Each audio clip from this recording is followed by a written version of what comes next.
നമസ്കാരം എല്ലാ പ്രിയപ്പെട്ട പ്രേക്ഷകർക്കും റെഡ് കാർപ്പറ്റിന്റെ ഒരു പുതിയ എപ്പിസോഡിലേക്ക് സ്വാഗതം. കുറെ തമാശകളും പെർഫോമൻസും ഒക്കെ കാണാൻ നിങ്ങൾ റെഡിയാണെന്ന് വിശ്വസിക്കുന്നു. So let's begin the show. This is red carpet. ഇന്നും നമ്മുടെ സീമ ചേച്ചിയും കിഷോർ ഏട്ടനും ഇവിടെ എല്ലാം റെഡി ആയിട്ട് വെയിറ്റ് ചെയ്തിരിക്കുകയാണ്. അവർ രണ്ടുപേരെയും വളരെയധികം സ്നേഹത്തോടെ സ്വാഗതം ചെയ്യുന്നു.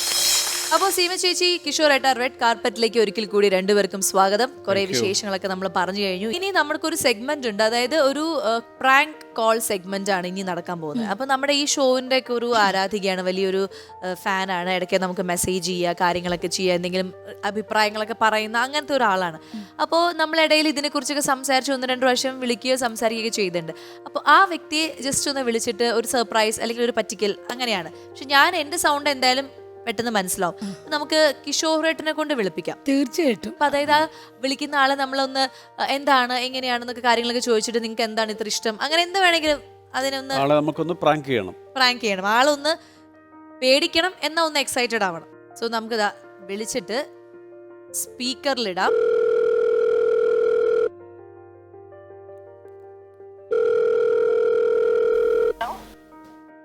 Hello, good morning. പ്രീതയാണോ? പ്രീത, ഞാൻ അമൃത ടിവിയുടെ ഡിജിറ്റൽ മാർക്കറ്റിംഗ് എന്ന് വിളിക്കുകയാണ്. അതായത് താങ്കൾ സ്ഥിരമായിട്ട് നമ്മുടെ റെഡ് കാർപ്പറ്റ് ഷോ കാണുകയും അതിനകത്ത് ഒരുപാട് മെസ്സേജസ് ഒക്കെ അയക്കുന്നുണ്ട്, കമൻ്റ് ഒക്കെ അയക്കുന്നുണ്ട്. അതിനെ ഒന്ന് കൺഗ്രാജുലേറ്റ് ചെയ്യാൻ വേണ്ടിയിട്ടാണ് വിളിച്ചത്. അതെ. നാട്ടിലെവിടെയാണ്? ഓക്കെ. സാധാരണ റെഡ് കാർപ്പറ്റ് ഷോ ആണ് കാണുകയും കമൻറ്റ് ചെയ്യുകയും ചെയ്യുന്നല്ലേ? എന്താണ് ആ ഷോയുടെ ഒരു പ്രത്യേക താല്പര്യം? ഷോ നല്ല ഷോ ആണ്, വനിതകൾക്ക് പ്രാധാന്യം കൊടുക്കുന്ന ഷോ ആണല്ലോ. സ്വാസിക അതിന്റെ ആങ്കറായി വന്നതോടുകൂടിയാണത്. സ്വാസിക ആങ്കറായിട്ട് ഇരിക്കുന്നോണ്ടാണോ ഈ ഷോ കാണുന്നത്? അതെ. അപ്പൊ സ്വാസിക നമ്മൾ ആങ്കർ സ്ഥാനത്ത് ഒന്ന് മാറ്റി കാണുന്നുണ്ടെങ്കിൽ തുടർന്ന് ഷോ കാണില്ല? അതില്ല. ഇല്ല. ഇല്ല. അല്ല, അത് കാണാത്ത എന്താണ്? വേറെ പരിപാടികൾ കാണാമല്ലോ. ഇപ്പൊ സ്വാസിക മാത്രം, ഇപ്പൊ നമുക്ക് സ്വാസിക മാത്രം കണ്ടുകൊണ്ട് ഒരു ചാനൽ മുന്നോട്ട് കൊണ്ടുപോകാൻ പറ്റുമോ? അല്ല, ഞങ്ങൾക്ക് താല്പര്യമുള്ള ഷോ ആയതുകൊണ്ട് അത് കാണുന്നത്. അല്ല, നിങ്ങളെന്താ അത് നിങ്ങൾ സ്വാസികയുടെ വല്ല സുഹൃത്തു വല്ലതാണോ? സ്വാസിക എന്തെങ്കിലും കൈക്കൂലി വല്ലതും തരുന്നുണ്ടോ? ഇപ്പൊ പരിപാടി കണ്ടിട്ട് യൂട്യൂബിലൊക്കെ നന്നായിട്ട് കമന്റ് ചെയ്യണമെന്നൊക്കെ പറഞ്ഞ് ഉണ്ടോ? അയ്യോ, അങ്ങനെയൊന്നുമില്ല. ഞങ്ങൾക്ക് ഇഷ്ടം കൊണ്ട് ചെയ്യുന്നതാ. അല്ല, അങ്ങനെയാണ്. പിന്നെ നിങ്ങൾ ബാക്കി എന്താ ഷോ, എന്താ ഒറ്റ ഷോ അമൃതയില് വേറെ കൊള്ളില്ലേ? മോശമല്ലേ അത്? അങ്ങനെ പറഞ്ഞാലും ഇപ്പൊ നമുക്ക് ഇഷ്ടമുള്ള ആൾക്കാരെ പ്രോഗ്രാം വരുമ്പോ സ്വാസിക മാറ്റിയിട്ട് ഞാൻ പറയാം, സ്വാസിക മാറ്റിയപ്പോ പ്രോഗ്രാം കാണില്ല നിങ്ങള്? ചാൻസ് കുറവാണ്. അല്ല, ഈ ഒരൊറ്റ കാര്യം മതി സ്വാസിക മാറ്റാൻ വേണ്ടിയിട്ട്. ഇപ്പൊ സ്വാസിക നിങ്ങൾ തമ്മിൽ എന്തൊരു അണ്ടർസ്റ്റാൻഡിംഗ് ഉണ്ട്. കാരണം എല്ലാ സ്വാസിക നല്ലതാണ്, അടിപൊളിയാണെന്ന് പറഞ്ഞ് പ്രോഗ്രാം അയക്കുക, വേറെ പ്രോഗ്രാം ഒന്നും കാണാതിരിക്കുക, അല്ലെങ്കിൽ അത് നല്ലതല്ല എന്ന് പറയുക. എനിക്ക് ഇഷ്ടമുള്ളത് കാണുള്ളൂ പറഞ്ഞിട്ടില്ല. ശ്രമിക്കാറില്ല എന്നുള്ളൂ. ഇത് കൂടുതൽ ഇഷ്ടമായത് കൊണ്ട് ഇത് കാണും, കൂടുതൽ സപ്പോർട്ട് ചെയ്യും. അങ്ങനെ കുറെ നാളായിട്ട് ഒരു ദിവസം പരിപാടിയല്ല, കുറച്ച് ദിവസമായിട്ട് മോണിറ്റർ ചെയ്യുമ്പോഴത്തേക്ക് നമുക്ക് തോന്നുകയാണ്. പ്രോഗ്രാമിനെ സപ്പോർട്ട് ചെയ്യുന്ന ചാനൽ നല്ലതല്ലേ? അപ്പൊ എങ്ങനെയാണോ പറയാ? നമ്മള് അടുത്ത ആഴ്ച പോലെ സീമാജിതാരെ വെച്ചിട്ട് ഈ പ്രോഗ്രാം ചെയ്യുമ്പോൾ അവരോ സ്ത്രീയല്ലേ, അവരല്ലേ ഏറ്റവും കൂടുതൽ സോഷ്യൽ ആക്ടിവിറ്റി ചെയ്തുകൊണ്ടിരിക്കുന്നത്. നിങ്ങൾ കാണില്ലേ? അറിയാലോ. അപ്പൊ അവരെ വെച്ച് ചെയ്യുമ്പോ സ്വാസിക നിങ്ങളുടെ ഒറ്റക്കാരെ കൊണ്ട് സ്വാസിക പരിപാടി കട്ട് ചെയ്ത് നമ്മള് സ്വാസിക പ്രോഗ്രാമിൽ നിന്ന് കട്ട് ചെയ്യാണ്. സ്വാസികയുടെ പണി തെറിച്ചു കേട്ടോ. ആ ഒരു സന്തോഷ വാർത്ത കൂടെ അറിയിച്ചുകൊണ്ട് പറയാം, നിർത്തുന്നു. നന്ദി, നമസ്കാരം. അതൊക്കെ എന്താണ് അങ്ങനെ? ഹലോ, സന്തോഷമായില്ലേ ചേച്ചി? എന്റെ ജോലി കളഞ്ഞപ്പോ സന്തോഷമായില്ലേ ചേച്ചി? നമ്മള് ഓൾറെഡി റെഡ് കാർപ്പറ്റിന്റെ ഷൂട്ടിലാണ്. കിഷോർ സത്യയും സീമാജി നായരും ആണ് ഇന്നത്തെ ഗസ്റ്റ്. അപ്പോ വെറുതെ ഒരു പ്രാങ്ക് കോൾ ചേച്ചിക്ക് ചെയ്തതാണ്, മനസ്സിലായോ? അതായത് ഇവിടെ എല്ലാവരും പറഞ്ഞു, അതായത് പ്രീത നീലാംബരി എന്ന് പറയുന്ന ഒരാളുടെ നിരന്തരമായ സപ്പോർട്ട് നമ്മുടെ ഈ പ്രോഗ്രാമിന് കിട്ടുന്നുണ്ട്. സോ അവരെ വിളിച്ച് ജസ്റ്റ് ഒന്ന് സപ്പോർട്ട് ചെയ്തതിനൊരു പണി കൊടുക്കുക എന്നുള്ള രീതിയിൽ. പക്ഷെ ഞങ്ങൾ വെറുതെ വിളിച്ചതാണ്. ഓക്കെ ചേച്ചി, അപ്പോൾ ഒരുപാട് സന്തോഷം നമ്മുടെ ഷോയിനെ സപ്പോർട്ട് ചെയ്യുന്നതിന്. Thank you so much. And ഇതൊരു പ്രാങ്ക് കോൾ ആണ്, അത് അതിന്റെ സെൻസിൽ എടുക്കുക. എന്തായാലും ഇനിയും ചേച്ചിയുടെ സപ്പോർട്ട് ആവശ്യമാണ്. So thank you. അപ്പൊ നമ്മൾ വെക്കുകയാണേ, ഒരു ദിവസം നമ്മൾ ഇൻവൈറ്റ് ചെയ്യാം, അപ്പൊ ഇങ്ങോട്ട് വരൂ. Okay, thank you. എന്തായാലും നിങ്ങൾ രണ്ടുപേരും നന്നായിട്ട് തന്നെ ഹാൻഡിൽ ചെയ്തു. ആ ചേച്ചി ഒന്ന് വരണ്ടു, പിന്നെ എന്ത് പറയണം എന്നറിയാണ്ട് തപ്പി കളിച്ചു. പക്ഷെ എല്ലാവരും ഈ ഒരു പ്രാങ്ക് കോൾ സെഗ്മെന്റ് വളരെ മനോഹരമായിട്ട് കംപ്ലീറ്റ് ചെയ്ത സ്ഥിതിക്ക് ഞാൻ നിങ്ങൾക്ക് രണ്ടുപേർക്കും കൂടി ഒരു സമ്മാനം തരാം.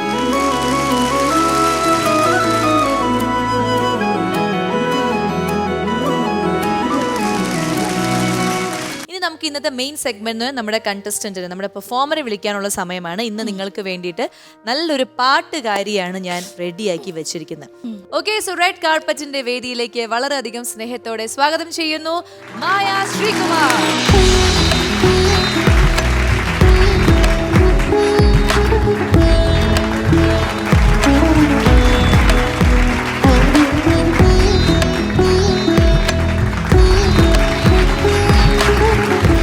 കാർപ്പറ്റിലേക്ക് ഒരിക്കൽ കൂടി സ്വാഗതം.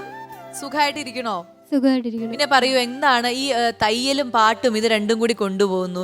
ഈ തയ്യലിലേക്ക് മുന്നേ കുഞ്ഞിലെ മുതൽ തയ്യലൊക്കെ പഠിച്ചിട്ടുണ്ടോ? അതേ പെട്ടെന്ന് ഇങ്ങനെ ഒരു തീരുമാനം എടുത്തതാണോ തയ്യൽ വേണം? അതിനെന്തെങ്കിലും കാരണമുണ്ടോ? ജീവിത സാഹചര്യം കൊണ്ട് തയ്യലിലോട്ട് വന്നതാണ്. ചെറിയ പ്രായം മുതലേ പാടുന്ന ഒരു പാടുമായിരുന്നു. 4ാം ക്ലാസ്സിൽ മുതലേ ഞാൻ പാടുമായിരുന്നു. എനിക്ക് വേണ്ടിയിട്ട് തന്നെ ഞങ്ങളുടെ സ്കൂളിൽ നിന്ന് തന്നെ ടീച്ചറിനെ എന്നെ പാട്ട് പഠിപ്പിക്കാൻ വേണ്ടിയിട്ട് ഒരാളെ ഏൽപ്പിച്ചു. ഓ, അത് ശരി. പിന്നെ തയ്യൽ എത്ര വരെ, അതായത് എത്ര നാള് പഠിച്ചു പാട്ട്? എൻ്റെ ഗുരു എൻ്റെ അമ്മയാണ്. സംഗീതത്തിന്റെ ഗുരു എൻ്റെ അമ്മയാണ് എന്നെ പാട്ട് പഠിപ്പിച്ചിരിക്കുന്നത്. പിന്നെ ജീവിതത്തിൽ ഞാനിപ്പോൾ ഒരു 6 വർഷമായുള്ളൂ സംഗീതം പഠിക്കാൻ തുടങ്ങിയിട്ട്. അത് കണ്ടിന്യൂ ആയിട്ട് ഞാൻ സംഗീതം പഠിക്കുന്നില്ല, വല്ലപ്പോഴെങ്ങാനും ഒന്ന് പോയി പഠിക്കത്തതേ ഉള്ളൂ. കുട്ടിക്കാലത്തുള്ളൊരു സപ്പോർട്ട് എങ്ങനെയായിരുന്നു, അച്ഛൻ്റെ അമ്മയുടെ ആണെങ്കിലും ഒക്കെ? എനിക്ക് അമ്മ മാത്രമേ ഉള്ളൂ. അച്ഛന് എൻ്റെ അമ്മ 4 മാസം ഗർഭിണി ആയിരുന്നപ്പോഴേ എൻ്റെ അച്ഛൻ എന്നെ ഉപേക്ഷിച്ചിട്ട് പോയതാണ്. ഞങ്ങൾ 2 മക്കളാണ്. അച്ഛൻ എനിക്ക് ഇല്ലയെന്ന് വേണം പറയാനായിട്ട്. അച്ഛനുണ്ടെന്ന് പറയാൻ എനിക്ക് താല്പര്യപ്പെടുന്നില്ല ഞാൻ. എന്താ വെച്ചാൽ എന്നെ ഗർഭത്തോടെ ഉപേക്ഷിച്ച് പോയി. പിന്നെ എൻ്റെ അമ്മയാണ് ഞങ്ങളെ വളർത്തി ഇത്രയാക്കിയിരിക്കുന്നത്. പിന്നെ ചെറിയ പ്രായത്തിൽ എൻ്റെ കല്യാണം നടത്തുന്നു. എന്ന് വെച്ചാൽ 9ാം ക്ലാസ് മുതൽ എന്നെ പെണ്ണ് കാണാൻ വേണ്ടിയിട്ട് 9ാം ക്ലാസ് മുതൽ എന്നെ സ്കൂളിൽ നിന്ന് വിളിച്ചുകൊണ്ട് വന്ന് പെണ്ണ് കാണൽ ചടങ്ങുകൾ നടത്തിയിട്ടുണ്ട്. അതിന് വേണ്ടി ടീച്ചർ അമ്മയെ വഴക്ക് പറഞ്ഞിട്ടുണ്ടെന്ന് വെച്ചാൽ അതെന്തിനാണ് ആ ഒരു സമയത്ത് കല്യാണം? എന്തുകൊണ്ടാണ് അമ്മയ്ക്ക് മുന്നോട്ട് നോക്കാനുള്ള ബുദ്ധിമുട്ട്, അങ്ങനെ എന്തെങ്കിലും ആണോ? അമ്മയുടെ ജീവിതം ഇങ്ങനെ ആയതുകൊണ്ട് എൻ്റെ ജീവിതത്തിൽ നല്ലൊരു ജീവിതം മുന്നോട്ട് കാണണമെന്ന് ആഗ്രഹിച്ചുകൊണ്ടാണ് എൻ്റെ ചെറിയ പ്രായത്തിൽ കല്യാണം കഴിച്ച് പോയത്. പിന്നെ തയ്യലിലോട്ട് പോയത് ജീവിതത്തിൻ്റെ സാഹചര്യം കൊണ്ട്. ഹസ്ബൻഡിന് 1 വർഷത്തോളം വയ്യാതെ വന്നപ്പോഴേക്ക്, തയ്യലെന്ന് പറയുന്നത് എനിക്ക് ഇഷ്ടമുള്ള ഒരു ഫീൽഡല്ല. എനിക്ക് സംഗീതത്തെയാണ് ഭയങ്കരമായിട്ട് ഞാൻ സ്നേഹിക്കുന്ന ഒരാൾ. പിന്നെ ഇപ്പം അങ്ങനെ ഒരു സാഹചര്യം വന്നതുകൊണ്ട് തയ്യൽ ഫീൽഡിലോട്ട് പോയതാണ്. അപ്പൊ ഈ 9ാം ക്ലാസ്സിൽ വെച്ച് കല്യാണം കഴിഞ്ഞു, പിന്നെ മുന്നോട്ട് പഠിച്ചില്ല? 9ാം ക്ലാസ്സിൽ വെച്ച് പെണ്ണ് കാണാൻ വന്നു. അന്ന് മുതലേ ആലോചനകൾ വന്നു. 10ാം ക്ലാസ് പഠിച്ച് 1 വർഷം പോലും ഞാൻ വെയിറ്റ് ചെയ്തിട്ടില്ല വീട്ടിൽ. അതിനു മുമ്പേ കല്യാണം കഴിഞ്ഞു. മാരേജ് എനിക്ക് വലിയ താല്പര്യമില്ലായിരുന്നു. എന്ന് വെച്ചാൽ കല്യാണം കഴിക്കാനായിട്ട് പെണ്ണ് കാണാൻ വരുമ്പോഴേ ഞാൻ വഴക്കുണ്ടാക്കുമായിരുന്നു വീട്ടിൽ. എനിക്കിപ്പോഴേ കല്യാണം വേണ്ടാന്നും പറഞ്ഞ് ഞാൻ ഒത്തിരി കരഞ്ഞിട്ടുണ്ട്. എനിക്ക് കല്യാണം വേണ്ട, എനിക്ക് ഇപ്പോഴേ നിങ്ങളെന്നെ കല്യാണം കഴിച്ച് വിടരുതേ എന്നും പറഞ്ഞ്. അപ്പോൾ പിന്നീട് പാട്ട് പഠിക്കാനൊക്കെ ഒരു സാഹചര്യം അതുപോലെ ആഗ്രഹിച്ച പോലെ വന്നില്ല? ഒരിക്കലും വന്നിട്ടില്ല സംഗീതത്തോട്. പിന്നെ എനിക്ക് കുറേ വർഷത്തോളം ഞാൻ പാടാതിരുന്നു. പിന്നെ ഞാൻ തയ്ച്ചുകൊണ്ടിരിപ്പോൾ ഒരു പാട്ട് പാടിയപ്പോഴാണ് അത് വൈറലായത്. പിന്നെ സംഗീതത്തോട് പിന്നെ എനിക്ക് ഭയങ്കരമായിട്ട് സംഗീതം മുന്നോട്ട് കൊണ്ടുപോകണം എന്നൊരു ഇഷ്ടം തോന്നി. പക്ഷേ എനിക്ക് ലെൻസിന് അന്നേരം ഒരു ചെറിയ കംപ്ലൈൻറ്റ് വന്നു. ഹെൽത്ത് അല്ല, ലങ്സിന്. ഓ, അത് ശരി. ലെൻസിന് പാടാനായിട്ട് വലിയ പിച്ച് പാടാൻ പറ്റുന്നില്ല. ലങ്സിന് എന്താണ് അസുഖം? ലെൻസ് ചുരുങ്ങുന്നു. അപ്പോൾ ലെൻസിന് ചുരുക്കമാണ് എനിക്ക്. എൻ്റെ ശ്വാസത്തിന് പറ്റാത്ത പാട്ടുകളാണ് ഞാൻ കൂടുതലും എടുത്ത് പാടാറുള്ളത്. പിന്നെ ഒരു ലെൻസിന് കംപ്ലൈൻറ്റ് വരാൻ യൂട്രസിൻ്റെ ഒരു ഓപ്പറേഷൻ കഴിഞ്ഞപ്പോഴാണ് ലെൻസിന് കംപ്ലൈൻറ്റ് വന്നു എന്നുള്ളത് അറിയുന്നത്. ഇപ്പം ഇപ്പോഴത്തെ ജീവിതത്തിൽ എങ്ങനെയാണ് മായ, ഹസ്ബൻഡിൻ്റെയും കുട്ടികളുടെയും ഭാഗത്തുനിന്ന് സപ്പോർട്ടൊക്കെ എങ്ങനെയാണ്? അവർ സപ്പോർട്ടാണ്. അപ്പോൾ അങ്ങനെയാണെങ്കിൽ കല്യാണം കഴിഞ്ഞ ഉടനെ പറയായിരുന്നില്ല എനിക്ക് പാട്ട് ഭയങ്കര ഇഷ്ടമാണ്, എനിക്ക് അങ്ങനെ പഠിക്കണം എന്ന് പറയായിരുന്നില്ലേ? നല്ല കാര്യം. അല്ല, അങ്ങനെയായിരുന്നെങ്കിൽ ഇത് പഠിച്ച് മുമ്പോട്ട് പോകാമായിരുന്നല്ലോ. അത് പറഞ്ഞിട്ടില്ല? അത് പറഞ്ഞിരുന്നോ? പറഞ്ഞിട്ടുണ്ട്. എനിക്ക് സംഗീതം ഭയങ്കര ഇഷ്ടമുള്ള കൂട്ടത്തിലാണ്. ഞാൻ പാടുന്നതാണെന്നും അറിയാമായിരുന്നു. ജീവിത സാഹചര്യം കൊണ്ട് നമ്മൾക്ക് അത് ആ ഒരു ഇതിൽ പോകാൻ പറ്റിയില്ല, കണ്ടിന്യൂ ചെയ്ത് കൊണ്ടുപോകാൻ പറ്റിയില്ല. അല്ല, ഇപ്പോൾ ഡോക്ടേഴ്സിനോട് ചോദിച്ചിട്ടുണ്ടോ? ഇങ്ങനെ ഒരു ഇതിന് മരുന്ന് കഴിക്കുന്നുണ്ട്, ലങ്സിൻ്റെ ഈ ചുരുങ്ങുന്നതിന് മരുന്ന് കഴിക്കുന്നില്ലേ, അപ്പോൾ എനിക്കിങ്ങനെ പാടാവോ അല്ലെ ഇതിന് കൂടുതൽ ഇത് കൊടുക്കാവോ, അങ്ങനെയൊക്കെ ഡോക്ടേഴ്സിനോട് ചോദിച്ചിട്ടുണ്ടോ? ഞാൻ പ്രൊഫഷണലായിട്ടുള്ള ഡോക്ടറിനെ കണ്ടിട്ടില്ല. ജസ്റ്റ് എന്തെങ്കിലും എനിക്ക് ബുദ്ധിമുട്ട് വരുമ്പം ഞങ്ങളുടെ കുടുംബപരമായിട്ട് ചികിത്സിച്ചുകൊണ്ടിരുന്ന ഡോക്ടറാണ് ഞാൻ കണ്ടുകൊണ്ടിരിക്കുന്നത്. ആ. അപ്പോൾ ആ ഡോക്ടർ എനിക്ക് അടിക്കാനുള്ള ഒരു മരുന്ന്, ജസ്റ്റ് പാടാൻ നേരത്ത് സ്പ്രേ ചെയ്യാനായിട്ടുള്ള മരുന്ന് തന്നിട്ടുണ്ട്. അല്ല, എന്നാലും നല്ലൊരു ഡോക്ടറെ കാണിക്കണ്ടേ അല്ലേ? തീർച്ചയായിട്ടും. കാരണം കാരണം എന്നാന്ന് അത് വെച്ചാ ഈ പറഞ്ഞ പോലെ ഒരു നല്ല ഡോക്ടറെ ആദ്യമായിട്ട് കാണുക. അതെ അതെ ചിലപ്പോൾ എന്താ പറയുക, ചിലപ്പോൾ ഈ പറഞ്ഞ പോലെ ലങ്സ് ബ്രീത്തിങ് എക്സസൈസ് ഒക്കെ ഉണ്ട്. അപ്പം അതിൽ നിന്ന് തന്നെ വ്യത്യാസങ്ങൾ ചിലപ്പോൾ ഉണ്ടായേക്കാം. അല്ലെങ്കിൽ എന്തെങ്കിലും ആവശ്യം വേണമെങ്കിൽ ഞങ്ങൾ ഹെൽപ്പ് ചെയ്യാം. ഒരു നല്ല ഡോക്ടറെ കാണണമെന്നുണ്ടെങ്കിൽ നമുക്ക് ഈ പറഞ്ഞ പോലെ ഹെൽപ്പ് ചെയ്യാൻ അത് പറ്റും. നമ്മള് നോക്കിയിട്ട് വേണം. പ്രാഥമികമായിട്ട് തരാം. നമ്മൾ നമ്മുടെ പ്രശ്നം എന്താണെന്നുള്ളതൊന്നും ഒരു ഡോക്ടറല്ലേ അത് കൃത്യമായിട്ട് അറിയാവുന്ന ഒരാൾ ഡയഗ്നൈസ് ചെയ്തിട്ടാണ് നമുക്ക് ചികിത്സ വേണ്ടത്. അതെ, ആലപ്പുഴയിലോ അതെ, ചേർത്തലയിലോ ഇഷ്ടംപോലെ ഉള്ള സ്ഥലത്ത് നമുക്ക് കണ്ടുപിടിക്കാൻ ഡോക്ടേഴ്സിനെ പറ്റും. ആരെങ്കിലും അല്ലേ ബന്ധപ്പെടണമെങ്കിൽ ഞങ്ങൾ തന്നെ അതിനുള്ള സാഹചര്യം നമുക്ക് ഉണ്ടാക്കാൻ ഉണ്ടാക്കി തരാം. അപ്പൊ അതൊന്ന് ഫാമിലി ആയിട്ടും കൂടി ഒന്ന് ശ്രദ്ധിച്ചാൽ നമുക്ക് ചിലപ്പോൾ എന്തെങ്കിലും ചെയ്യാൻ പറ്റുമായിരിക്കും. അപ്പൊ എന്തായാലും ഈ ഒരു വേദിയിൽ വരാൻ സാധിച്ചതിലും ഞങ്ങൾക്ക് കാണാൻ സാധിച്ചതിലും ഒക്കെ സന്തോഷമുണ്ട്. ഓക്കെ, നമുക്ക് ഫാമിലി കൂടി ഒന്ന് പരിചയപ്പെടാം. നമസ്കാരം ചേട്ടാ, റെഡ് കാർപ്പറ്റിലേക്ക് സ്വാഗതം. നമസ്കാരം. അപ്പോ മായ ചേച്ചിയുടെ ഹസ്ബൻഡ് ആണല്ലേ? അതെ. പേര് ശ്രീകുമാർ. ശ്രീകുമാർ. അപ്പൊ ചേട്ടൻ ഇലക്ട്രീഷ്യൻ ആണെന്ന് പറഞ്ഞു. അപ്പൊ ചേട്ടന്റെ ഈ തിരക്കുകൾക്കിടയിലും അല്ലെങ്കിൽ ഈ പറഞ്ഞ പോലെ ഫിനാൻഷ്യൽ ബുദ്ധിമുട്ടുകൾക്കിടയിലും വൈഫിനെ സപ്പോർട്ട് ചെയ്യാൻ പറ്റിയില്ല എന്നുള്ളൊരു വിഷമം മനസ്സിലുണ്ട്. ഉണ്ട്. അപ്പൊ അത് എങ്ങനെ ചെയ്യണമെന്ന് ചേട്ടൻ എന്തെങ്കിലും മനസ്സിലെ ഒരു ആഗ്രഹം, ഇങ്ങനെ അവളെ കൊണ്ട് ഇങ്ങനെ ചെയ്യിപ്പിക്കണം അല്ലെങ്കിൽ ഇത് വേണം, അങ്ങനെ എന്തെങ്കിലും തോന്നിയിട്ടാണോ ഇന്ന് ഇവിടെ എത്തിച്ചത്? നേരത്തെ ഇങ്ങനെ പറയുന്നുണ്ടായിരുന്നു, പാട്ടിന് ഭയങ്കര ഇതാണ്. പക്ഷെ ഇങ്ങനെ ഒരു പ്രോഗ്രാം വന്നതുകൊണ്ട് പോവാന്ന് പറഞ്ഞു. അപ്പൊ ഈ പ്രോഗ്രാം ചേട്ടൻ നമുക്ക് പോവാന്ന് പറഞ്ഞപ്പോ ചേട്ടൻ സമ്മതിച്ചു? നോ പറഞ്ഞില്ല? ഇല്ല. അതൊരു വലിയ കാര്യം. അപ്പൊ വീട്ടില് പാടാനുള്ള പ്രാക്ടീസ് ചെയ്യാനും അതുപോലെ ഈ അസുഖത്തിന്റെ ബുദ്ധിമുട്ടുകളുണ്ട്, അതൊന്നും പ്രോപ്പറായിട്ട് നടക്കുന്നില്ല എന്ന് പറഞ്ഞു. അപ്പൊ ഇവര് പറഞ്ഞ പോലെ ആ ഡോക്ടറെ കാണിക്കുന്ന കാര്യം ചേട്ടൻ തന്നെ മുൻകൈ എടുത്ത്, ചിലപ്പോ മായ പറയും വേണ്ട അത് ഇതെന്നൊക്കെ പറയാൻ ചാൻസ് കൂടുതലാണ്. പക്ഷെ ചേട്ടൻ മുൻകൈ എടുത്ത് നല്ലൊരു ഡോക്ടറെ കാണിക്കാം. ശരി, ഇതാരാണ്? രണ്ടാമത്തെ മകൻ. എന്ത് ചെയ്യണോ പറഞ്ഞത്? Dialysis technician. അപ്പൊ മോന്റെ മെഡിക്കൽ ഫീൽഡിലൊക്കെ ജോലി ചെയ്യുന്ന ആളാകുമ്പോൾ അമ്മയുടെ ആരോഗ്യത്തിലൂടെ കുറച്ചുകൂടെ ശ്രദ്ധ വെക്കാം കേട്ടോ. അതെ, ചേർത്തല ഏതോ ഹോസ്പിറ്റലിൽ നിന്നല്ലേ പറഞ്ഞേ? താലൂക്ക് ഹോസ്പിറ്റല്. അപ്പൊ മോന്റെ പഠിത്തവും കാര്യങ്ങളൊക്കെ നന്നായി നടന്നിരുന്നു അല്ലേ? ബുദ്ധിമുട്ടുകളൊന്നും പേരൻസ് കാര്യമായിട്ട് വരുത്തിയില്ല? ഇല്ല. പാട്ടിനോട് താല്പര്യമുണ്ടോ? ഇല്ല, ഞാൻ പാടത്തൊന്നുമില്ല. അപ്പൊ എല്ലാം കൊണ്ടും നല്ലൊരു തുടക്കമാവട്ടെ റെഡ് കാർപ്പറ്റ് എന്ന് പ്രാർത്ഥിക്കുന്നു. എല്ലാവരും പരിചയപ്പെടാൻ സാധിച്ചതിൽ സന്തോഷം. അപ്പൊ ഇന്ന് നമുക്ക് വേണ്ടി ഏത് പാട്ടാണ് പാടാൻ പോകുന്നത്? അല്ലിയിളം പൂവ്. All the very best. നമ്മളെല്ലാവരും പാട്ട് കേൾക്കാൻ റെഡി ആയിട്ടിരിക്കുക. Thank you.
ഒരു പാട്ട് അതേപോലെ ഓമനത്വത്തോടുകൂടി പാടി. പക്ഷെ പാടുമ്പോൾ ആള് വളരെ ആസ്വദിച്ചാണ് പാടിയത്. ഇങ്ങനെയുള്ള പാട്ടിനെ അല്ലെങ്കിൽ ഈ കലയെ ഇത്രയും സ്നേഹിക്കുന്ന ഒരാളെ നമുക്ക് ഈ വേദിയിൽ പരിചയപ്പെടുത്താൻ സാധിച്ചത് ഞങ്ങളുടെ ഒരു വലിയ ഭാഗ്യമാണ്, അഭിമാനമാണ്. ചേട്ടൻ ഇമോഷണൽ ആയി. ചേട്ടന്റെ കണ്ണൊക്കെ നിറഞ്ഞു.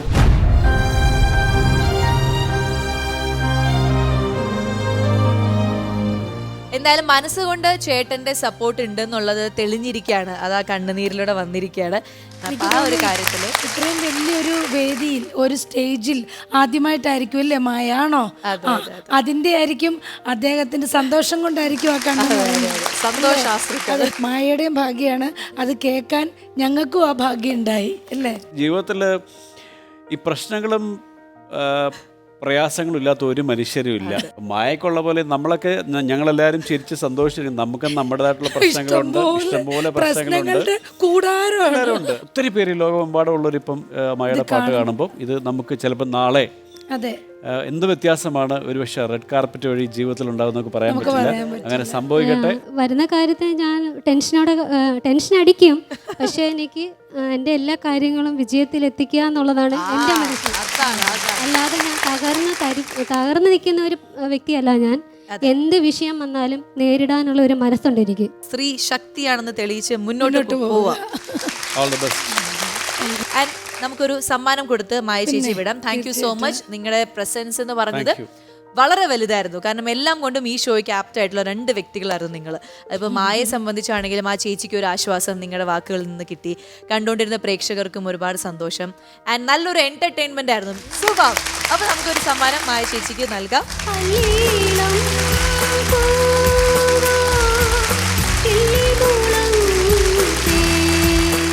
അപ്പോൾ എന്തായാലും ഇന്നത്തെ എപ്പിസോഡ് നമ്മളിവിടെ വൈൻഡ് അപ്പ് ചെയ്യാൻ പോവാണ്. So take care and bye bye. This is red carpet.